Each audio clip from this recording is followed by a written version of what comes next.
ও মা আমি ক্লাবে গেলাম। এই দাঁড়া, এই বেসনটা এনে দিয়ে যা, বড়া খাবি বললি তো। ধুর, যাওয়ার সময় তোমার যত কাজ মনে পড়ে। কি যাওয়ার সময় কাজ বলি? এনে দিয়ে তারপর যাবি? ধুর, আমার ভালো লাগে না। এই দেখ, বেশি কথা বললে কিন্তু একটা ঝাঁটা মারবো বলে দিচ্ছি।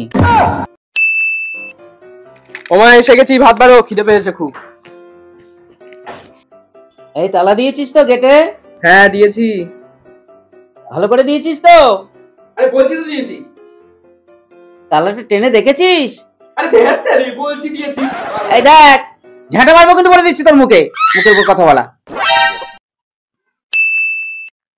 হ্যাঁ গেম খেল, 4 ঘন্টা আগে খাবার যে দিয়ে গেছি এখনো খেলি না, ঠান্ডা জল হয়ে গেল। মোবাইলটা গুলে খাই রে তুই। ও মা শোনো না, বলছি একটা সেলফি তুলি। এই কেন রে? আজকে মাদার্স ডে। সারা বছর খোঁজ নেই, এখন মাদার্স ডে করছে।